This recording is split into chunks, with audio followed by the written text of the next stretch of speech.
নবী হে তোমাকে কি জিনিসের ওপরে ওরা প্রশ্ন করে, কোন বিষয় নিয়ে তোমাকে কাফেরেরা প্রশ্ন করে। আনিন নাবাইল আযীম, সেই কঠিন বড়দিন বড় খবর, কঠিন দিনে কে নিয়ে প্রশ্ন করে। তাল্লাযী হুম ফীহি মুখতালিফুন,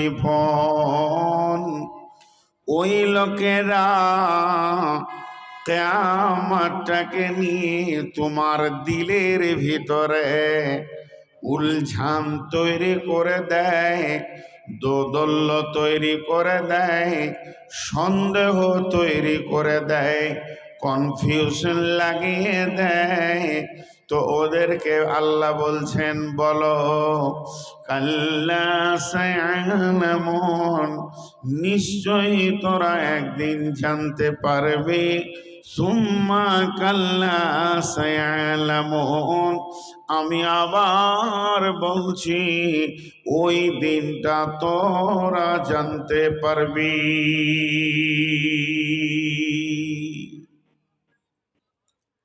দেখেন,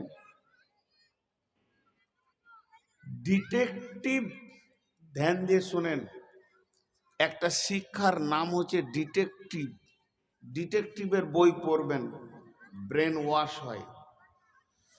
এই ডিটেকটিভের বইগুলো গোয়েন্দারা পড়াশোনা করে, যে তদন্ত করে একটা মানুষকে কে মার্ডার করলো বের করতে হবে। একটা আমি বই পড়েছিলাম, সামান্য 3 ইঞ্চি সুতোকে কেন্দ্র করে একটা মার্ডার কেসের আসামিকে তুললো। 3 ইঞ্চি সুতো বাড়িতে পড়েছিল। তো ডিটেকটিভ এমন শক্ত পড়া যে ওই সুতোটা আসলো কেন, এই কালারের আসলো কেন, এইভাবে করতে করতে আসামি উদ্ধার হলো। তোরা আসামিকে যখন রিমান্ডে নেয়, কোনো বড় বড় আসামিকে রিমান্ডে নিলে রিমাইন্ড, তার মানে হচ্ছে বারবার ব্রেনটাকে পাকাবে ওরা, বসিয়ে বলবে এটা হলো কেন, ওইটা করলে কেন, ও তাহলে তুমি ছিলে কেন, এটা হলো কেন, মানে যে কোনো হালে ওকে পেঁচে ফেলবেই। এটা হচ্ছে ডিটেকটিভের পড়া। তো এই শয়তান ইবলিস ও সাহাবীদের ভিতরে গিয়ে রসুলের কাছে গিয়ে ওই রকম উল্টা পাল্টি করে ব্রেনকে নষ্ট করতে চাইতো। আল্লাহ ওটাই বলেছেন, আল্লাযী হুম ফীহি মুখতালিফুন, ওই লোকেরা তোমাদেরকে সন্দেহ ইখতিলাফে ফেলে দিছে, কেন না যে কিয়ামত হবে না, আবার হতেও পারে। আমার রব ক্লিয়ার করে দিয়ে বলছেন, কাল্লা সায়ালামুন সুম্মা কাল্লা সায়ালামুন, নিশ্চয় ওটা হবে। আবার আমি বলছি ওই জিনিসটা নিশ্চয় হবে, হবে না এ কথা তোমরা বলিও না। হবি হবি হবি দিয়ে ধীরে ধীরে একটা কথা শুনেন। 11টা কথা আল্লাহ বলছেন, আলাম নাজআলিল আরদা মিহাদা ওয়াল জিবালা আওতাদা ওয়া খালাকনাকুম আজওয়াজা ওয়া জাআলনা নাওমাকুম সুবাতা ওয়া জাআলনাল লাইলা লিবাসা ওয়া জাআলনান নাহারা মাআশা ওয়া বানাইনা ফাওকাকুম সাবআন শিদাদা ওয়া জাআলনাস সিরাজা ওয়াহাজা ওয়া আনজালনা মিনাল মুসিরাতি মাআন সাজ্জাজা লিনুখরিজা বিহি হাব্বান ওয়া নাবাতা ওয়া জান্নাতিন আলফাফা ইন্না ইয়াওমাল ফাসলি কানা মিকাতা। সর্দার কই মাইক, বক্তার মাইক হয়নি, কালকে যেন ঠিক করে নেয়। কারণ সামনের দিক থেকে আওয়াজ আসছে, পেছনে কোনো বক্স বক্তাকে প্যারা দেয়নি। আমার আর চালানোর ক্ষমতা নেই, হাঁপলে গেল।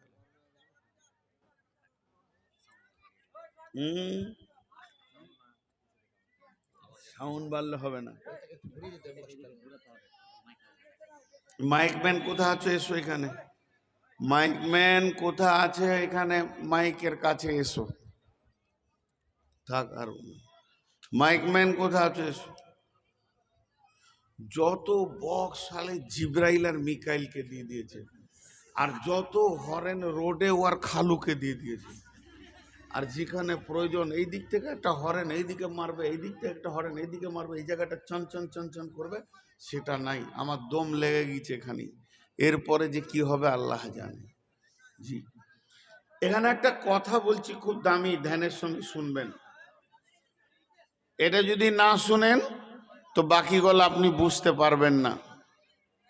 একটা বিরাট বড় হল ঘর আপনাদের এই মহলদার পাড়ায়। এই বক্সটার দিকে ঘোরান, আপনার পেছন দিকে বক্স কই? আপনি বক্তাকে না, ওটা তো বুকে মারছে, পেছন দিক থেকে কই? পেছন দিক থেকে বক্স দিতে হতো না, ওটা বাজে লাগছে। হ্যালো, পেছন দিক থেকে বক্স দিতে হবে। ওটা আর কি করে ঘোরাবে? ও তো এইদিকে প্যান্ডেল, ও তো আমার সামনে আছে। আপনি ওই বক্স যে কোনো দুটো খুলে পেছনে দিবেন, ওইখান থেকে দেবেন, ওইখানে দিবেন, ওই প্যান্ডেলের বাদ দিকে দিয়ে দেবেন, এইখানে আসবে। তাহলে জানে শান্তি পাবে, না হলে পাবে না। কারণ আমাদের দিনরাত বকা। আপনার মাইক ভালো, আপনার সব আইটেম আছে, খালি একটু সাজানো। বেশ, আমার কথাটা শুনেন। উনি মাইকের কাজ করবে, আমাদের কাজ করতে হবে।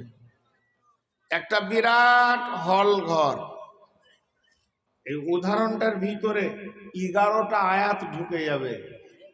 তাহলে উদাহরণটা যদি মন দিয়ে না শুনেন তাহলে 11খানা আয়াত ফেলিয়ার হয়ে যাবে। ওই হল ঘরে আপনাদের মহলদার পাড়ার কোনো একটা ছেলে ভালো ভালো জিনিসকে সাজিয়ে রেখেছে, তৈরি করেছে নিজের হাতে।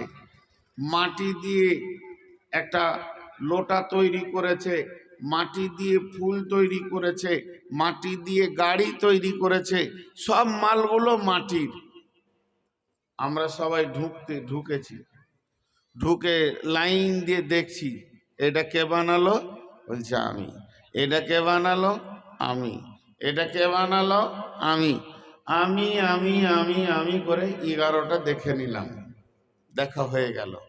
তো টেবিলে দেখছি এতটি কাদা আছে, এটা কি হবে? বলছে একটা মাটি দিয়ে ট্রাক বানাবো।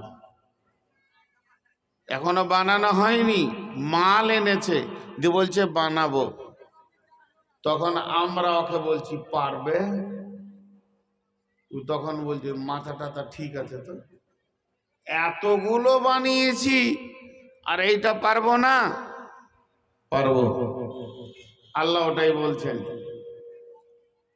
আমার যত বানানো ছিল সব আমি বানিয়ে দিয়েছি। চোখটাকে ঘোড়া, পৃথিবীটা আমার আবিষ্কারের হল ঘর। দেখ, সূর্য বানিয়েছি, চন্দ্র বানিয়েছি, আসমান বানিয়েছি, জমিন বানিয়েছি, রাতকে আমি বানিয়েছি, দিনকে আমি বানিয়েছি, জমিনের ভিতরে পানি দিয়ে ফসলগুলোকে আমি বানাই। তাহলে আমি কত বড় কারিগর! আমি জোড়া জোড়া বানিয়েছি, স্বামী স্ত্রী বানিয়েছি, তোদেরকে ঘুম দিয়েছি শান্তির জন্য, সূর্যকে দিয়ে দিন দিয়েছি, লোডশেডিং হয় না। অতএব এতগুলো আমি বানিয়েছি গোলাম রে, আমার একটা জিনিস বানাতে বাকি আছে। তবে ওই জিনিসটা বানানোর জন্য যা যা লাগবে সব মজুদ হয়ে গেছে। একটা নাটও বাকি নাই, একটা তার কাটাও বাকি নাই, যা লাগবে সব এনে হাজির করেছি। যেদিন বানাবো সেদিন বানাবো। তার মানে এত কিছু আমি বানালাম, আমার বানাতে যেটা বাকি আছে সেটারই নাম হলো কিয়ামত। কিয়ামত বানাতে গেলে যা যা লাগবে ওই মালগুলো রেডি করে ফেলেছি। খালি তোরা এবার রেডি হ হিসাব দেওয়ার জন্যে। আমি আল্লাহ যেদিন কিয়ামতকে বানাবো সেদিন তোদেরকে রেডি হতে হবে হিসাব দেওয়ার জন্যে। শুধু আমি লেট করছি তোদের মুখ পানে তাকিয়ে, যাতে করে তোরা এখনো তওবা করে নিবি এবং কিয়ামতের মালগুলিকে রেডি করবি। এখানে আল্লাহ 11টা কথা বলার পর বললেন, ইন্না ইয়াউমাল ফাসলি কানা মিকাতা, নিশ্চয়ই সেই কিয়ামতের দিনটা আমার কাছে মওজুদ হয়ে আছে, ডেট হয়ে আছে, রেডি হয়ে আছে, খালি তোরা জানিস না, কেউ জানে না। আল্লাহ নবী বলেছেন কিয়ামত শুরু হবে শুক্রবার এবং কিয়ামত শুরু হবে মুহররম মাসে এবং 10 তারিখে। শুধু এতদূর রসুল বলেছেন, বাকি কোন সালে হবে এটা বলেননি।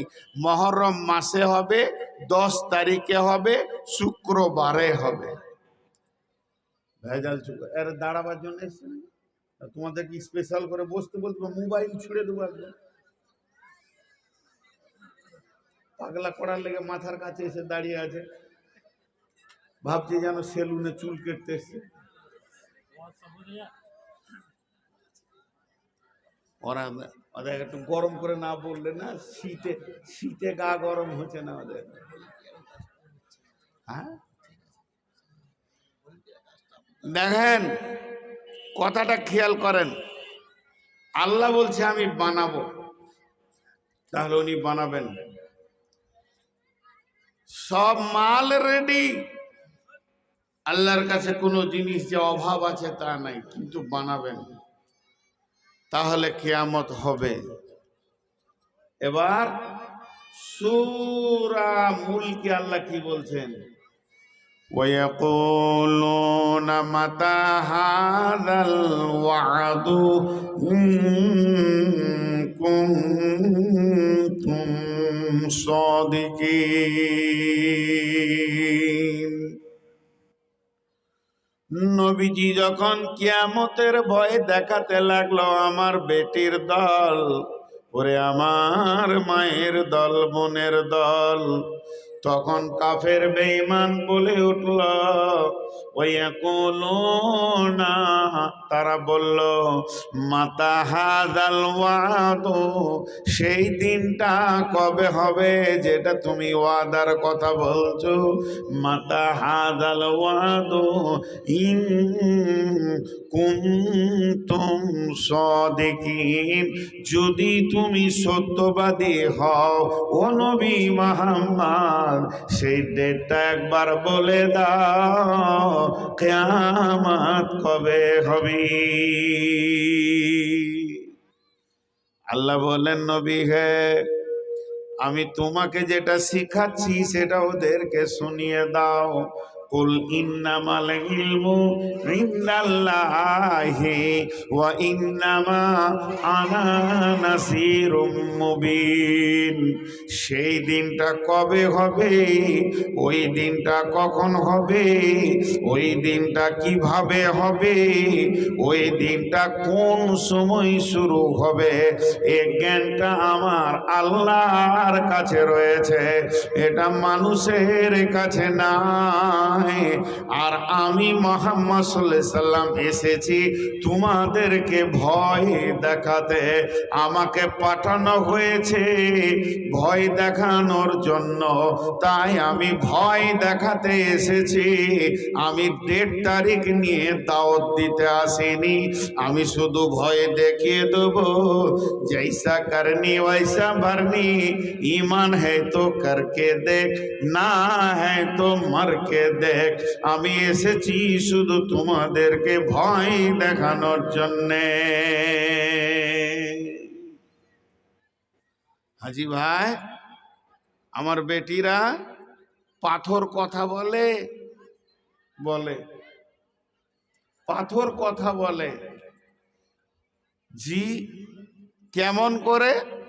আপনি এইদিকে টান মারেন গাড়ি, রাস্তায় দেখবেন একটা পাথর আছে, বলে দিলে কালিয়াচক আর 3 কিলোমিটার। কথা বললে কি বললে না, বিবেক থাকলে বুঝে নিতে হবে। কালিয়াচক থেকেই বলে দেবে আপনার কলকাতা কত দূর। তাহলে শুধু দরকার আছে বিবেকের। বিবেক যদি গোলমাল করে তো ও বলতে পারবে না, আর বিবেক যদি ঠিক থাকে তো ও বলে দিতে পারবে। তাহলে পাথর কথা বলে, সূর্য কথা বলে, জি বলে। বেটি, সূর্য কি বলে শোনো। কোরআনে তোমরা বসে আছো, ইমাম সাহেব দাঁড়িয়ে আছে, আর দুটো চেয়ার নিয়ে এসো। হ্যাঁ, এরা ইমামকে সম্মান করতে জন্য লাঠি নিয়ে জালসে উঠবো নাকি? বুড়িয়ে গেছে এখন, হুঁশ হবত নাই, পিটতে লাগবো সব একদার থেকে। একটা ইমামকে দাঁড় করিয়ে রেখেছে, আমাকেই দেখে ডর লাগছে ইমামকে দেখে। জি, তো গোটা কোরআনে 114টি সূরা আছে। কটা সূরা আছে বললাম? 114। 114টি সূরার ভিতরে সময় সময় দন্তস ম অন্তস্থ সময় ওয়াক্ত নামে 2টি সূরা আছে। একটা ফজর আর একটা আসর। আছে না নাই? কথা বলেন, আছে না নেই? ওয়াক্তের নামে 2টি সূরা আছে। জোহরের নাম নাই, মাগরিবের নাম নাই, এশার নামও নাই। তো এই 2টি ওয়াক্তের ব্যাপারে আল্লাহ এত গুরুত্ব দিলেন কেন? যদি এই ওয়াক্তটার গুরুত্ব দিলেন কেন বলতে যাই তো 2 ঘন্টা কেটে যাবে। খালি আমি এইটুকুন জড়ির বটির মতো একটু জায়গা নিব। সেটা কি? সূর্য কথা বলে। একটা হলো রাতের শেষে নামাজে ফজর, একটা হলো দিনের শেষে নামাজ আসর। একটা হলো রাতের শেষে নামাজ ফজর, একটা হলো দিনের শেষে নামাজ আসর। তাহলে সূর্য কথা বলে। প্রতিদিন যখন সূর্য পূর্ব দিকে ওঠে, বিশ্ববাসীকে বলে, ওরে পৃথিবীর মানুষ, তোদের কপাল ভালো, তোরা সৌভাগ্যবান, আবার একটা দিন তোমরা পেয়ে গেলে। এখনো হাতে সময় আছে, তওবা করে লাও, মসজিদে ঢুকে যাও, গাঁজা ছেড়ে দাও, জুয়া ছেড়ে দাও, মদ লুডু দাবা দাস ছেড়ে দাও। মেয়েদেরকে বলে পর্দায় ঢুকে যাগে বেটি আমার, এখনো তোরা একটা দিন পেয়ে গেলি। সূর্যটা চলতে চলতে যখন পশ্চিম দিকে ডুবে যায়, তখন পৃথিবীকে বলে, রে পৃথিবীর হতভাগার দল, তোদের একটা দিন কবরের দিকে আগিয়ে গেল। কবর তোর যত দূরের রাস্তা, একদিনের রাস্তা তুই শেষ করে দিলি, অতিক্রম করে দিলি, এখনো তওবা করলি না। সামনে রাত পেয়ে গেছিস, গভীর রাতে উঠে একবার কান, জেনে নে তুই একদিন কবরের দিকে আগিয়ে চলে গেলি, তুই একদিন কিয়ামতের দিকে আগিয়ে চলে গেলি। আমরা এখানে কয়েকটা যুবক নিয়ত করেছি হেঁটে শিলিগুড়ি যাব, নিয়ত করেছি একদিনে যাব না 5 দিনে যাব। কোন কোন জায়গায় গিয়ে থাকবো? আপনার বন্ধু শিলিগুড়ি থেকে যদি ফোন করে কত দূর এলি, তখন বলবো 3 দিনের রাস্তা শেষ করে দিয়েছি, আর 2 দিনের রাস্তা বাকি আছে। তেমনি সূর্য ডুবার সময় বলে তোর যত দিন আছে কবরে যেতে, তার থেকে 1 দিনের রাস্তা আজকে তুই শেষ করে দিলি, এখনো নিশ্চিন্তে বসে থাকিস না। 2023 সাল চলে গেল, কথা কয় না। 2023 সাল চলে গেল। এতগুলোই লোক চুপ করে আছে, জোরে কথা বলবে তো। 2023 সাল চলে গেল, এটা ভুল। একটা বাচ্চা ছেলে, ওর মা আর ওর আব্বা ট্রেনের সিটে বসে আছে, দুদিকে, আর ও জানলাতে এমনি করে দাঁড়িয়ে আছে। আর ট্রেন যখন মেরেছে টান, তো ফুরুক করে একটা মসজিদ দেখতে পেয়েছে, বলছে মা মসজিদটা দৌড়ে চলে গেল। তোর মা হাসছে, বেটা মসজিদ দৌড়ে নাই, তুই দৌড়ছিস। ও ভুল দেখছে কি না? হ্যাঁ, একটা আমের গাছ দেখেছে, বলছে আমের গাছটা দৌড়ছে। 2023 সাল চলে যায়নি, আমরা 23 সালকে পার করে এলাম, 24-এ ঢুকলাম। 23 যেখানকার সেইখানেই আছে। এই ভুল বুঝে বুঝে বুঝে বুঝে নিজেকে নওজোয়ান মনে হচ্ছে, কিন্তু আমি যে কতগুলো বছর অতিক্রম করে পার করে, কত স্টেশন পার করে চলে আসলাম, আমার আর বেশি দিন নাই এটা ভাবছি না। ভাবছি সবাই দৌড়ছে, আমি দাঁড়িয়ে আছি। এটাই ভুল ধারণা। ভাইয়েরা আমার, কিয়ামত সামনে তত্তর করে এগিয়ে আসছে। এবার কি করে বুঝবেন? একটা উদাহরণ দিব, সুন্দর করে উদাহরণটা শুনেন। এমন শুনেলেন, ফারাক্কার ব্যারিজ আছে, এদিকে নদী গঙ্গা বহু দূর থেকে বইতে বইতে বইতে বইতে আসছে। ব্যারিজ আর কত দূর, যখন পানির টান জোর বাড়বে তখন বুঝে নিতে হবে ব্যারিজ আর বেশি দূরে নাই। এরপরে যখন নিচে পড়বে তখন বুঝতে হবে ব্যারিজে ঢুকে গেছে। পানির টান যত জোর বাড়বে ব্যারিজ তত কাছে এসে গেছে, আর যখন নিচে দপ করে পড়বে বুঝে নিতে হবে ব্যারিজে ঢুকে গেছে।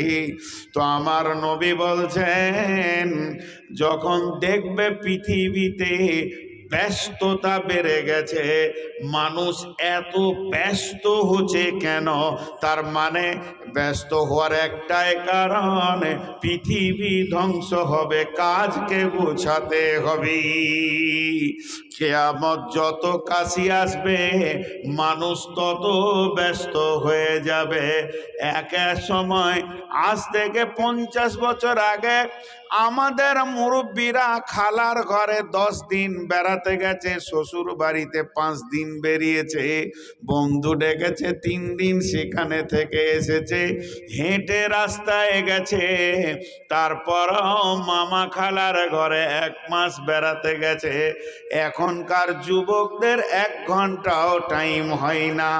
সকালে বাইকটা একদিকে স্ট্যান্ড করবে, তখনও পর্যন্ত চাবিটা টানা হয়নি, আর বলবে খালা চলে যাব, অনেক ব্যস্ত আছি, বেটা 1 কাপ চা খেয়ে যা, না খালা দোকানে খেয়ে নিব, মা মালটা দিয়েছে ধরে নাও, এটুকু টাইম পাই না।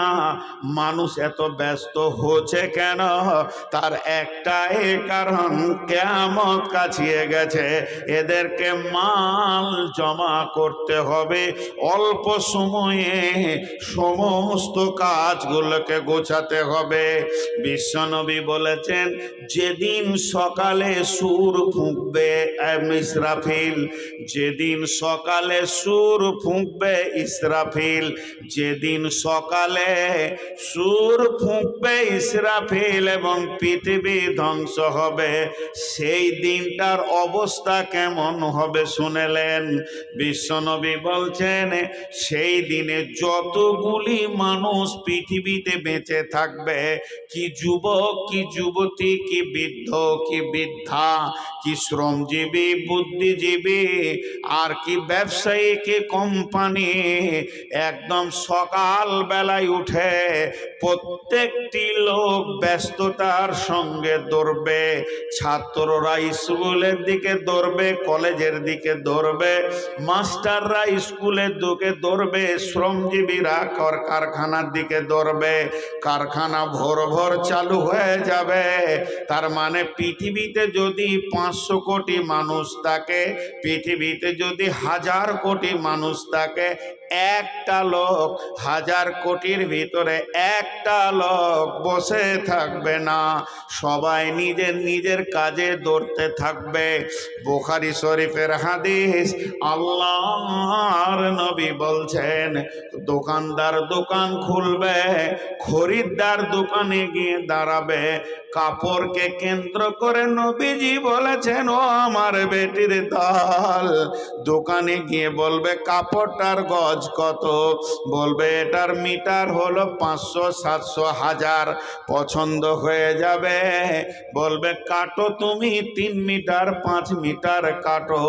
ও পকেটে টাকা বের করবে, টাকা নোটটা এরকম ধরে থাকবে, আর দোকানদার 5 গজ মেপে কাঁচিটা চাপ দিতে যাবে, ইসরাফিল সুর ফুঁকে দেবে।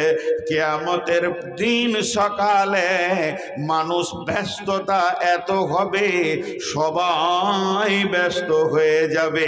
আর যখনই আশ্চর্য সুর ফুঁকবে, তখন মনে পড়বে আজকের কিয়ামতের দিন, কিন্তু আর কোনো উপায় থাকবে না, তওবা কবুল হবে না, মাথা ঠুকলেও কাজ হবে না, মসজিদে সাজদা করতেও লাভ হবে না, নাফসি নাফসি করবে মানুষ, বিশ্ব ভূমণ্ডলটা ধ্বংস হবে।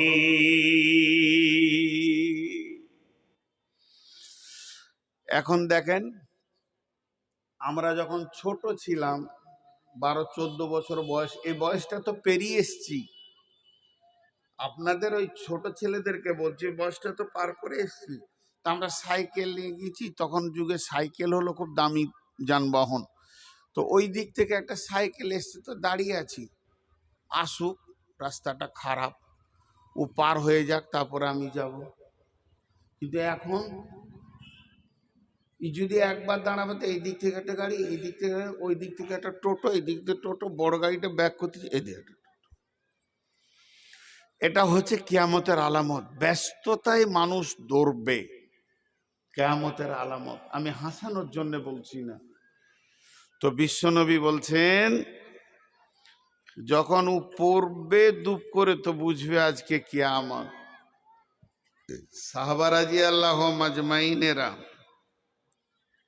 সাহাবা রাদিয়াল্লাহু মাজমাইনেরা মসজিদে নববীতে বসে আছে। ওনাকে একটা চেয়ার দাও তো, আমি দাঁড়িয়ে থাকা লোক দেখতেই পারি না।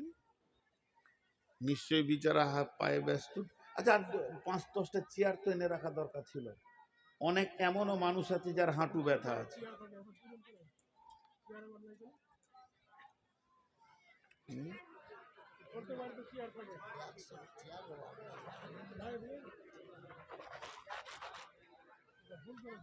ওনার যেটা বয়স, চেয়ার দিতে হবে।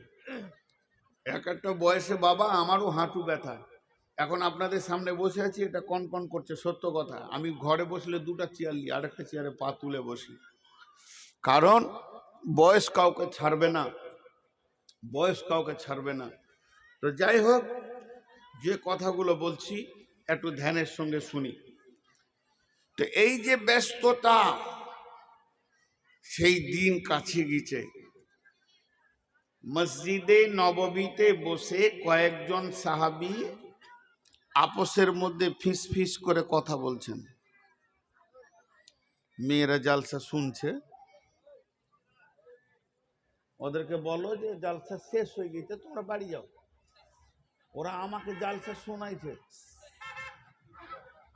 হ্যাঁ, এরকম সিস্টেম করেছে। কোন সর্দারের পাল্লায় পড়েছি, মেয়েদেরকে নিয়ে এসছে বক্তাকে জালসা শোনানোর লেগে। আজীব ব্যাপার, ওদের চোপা তো বন্ধই নেই।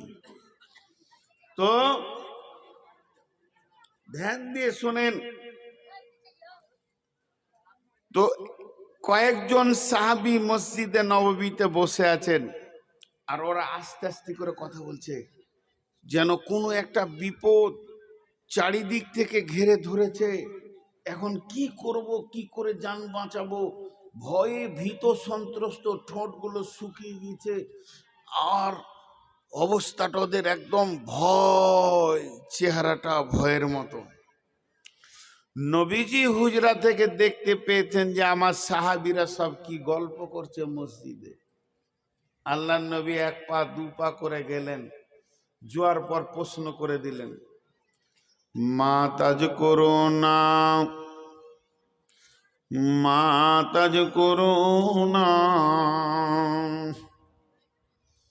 তখন সাহাবীরা বললেন, হাদিসটা বর্ণনা করছেন হুযায়ফা রাদিয়াল্লাহু তাআলা আনহু। ও মা বেটি আমার, হাদিসটা বুখারীর হাদিস, কান করে শুনবেন। আল্লাহর নবী গিয়ে যখন প্রশ্ন করে দিলেন, মা তাজকুরুনা হুযায়ফা রে, তোমরা কি আলোচনা করছো মসজিদে বসে? হযরতে হুযায়ফা ইবনি উসাইদিল গিফারি, হুযায়ফা ইবনি উসাইদিল গিফারি তখন জবাবে বলছেন, নাজকুরুস সাআতা ইয়া রাসূলুল্লাহ, ও দয়ার নবী গো, আমরা কিয়ামতের কথা চিন্তা করছি।